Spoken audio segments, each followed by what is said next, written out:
காசியையும் ராமேஸ்வரத்தையும் பிரித்து பார்க்க முடியாத புண்ணிய நகரங்களாக விளங்குகின்றன.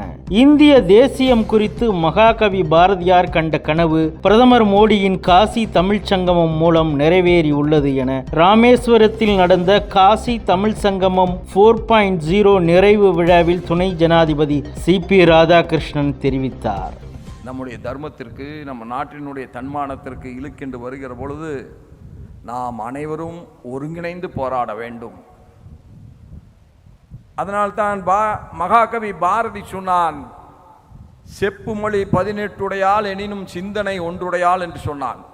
நான் எத்தனை மொழிகளை நாம் பேசினாலும் அத்தனை மொழிகளிலும் இருக்கின்ற ஒரே அர்த்தம், தர்மத்தின் பிரகாரம் நாம் வாழ வேண்டும் என்கின்ற அந்த உயர்ந்த தத்துவம்தான் இன்றைக்கு இந்திய தேசத்தையே ஒருங்கிணைந்த தேசமாக மாற்றி இருக்கிறது. பாரதி சொன்னான், கங்கை நதி புறத்து கோதுமை பண்டம் காவிரி வெற்றிலைக்கு மாறுகொள்வோம், சிங்கம் மராட்டியர்தம் கவிதை கொண்டு சேரத்து தந்தங்கள் பரிசளிப்போம் என்று சொன்னான். அவனுடைய உணர்வுகளை எல்லாம் எண்ணி பாருங்கள். அவன் இந்த தேசத்தை பற்றியுமே சிந்தித்திருக்கிறான்.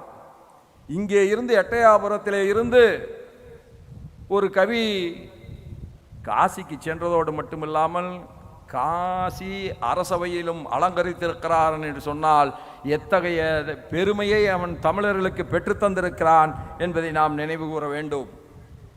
அந்த பாரதி கண்ட கனவு இன்றைக்கு நம்முடைய மாண்புமிகு பாரத பிரதமர் நரேந்திர மோடி அவர்களுடைய தொலைநோக்கு பார்வையால் கூர்மையான திட்டங்களால் நிறைவு பெற்று கொண்டு வருகிறது.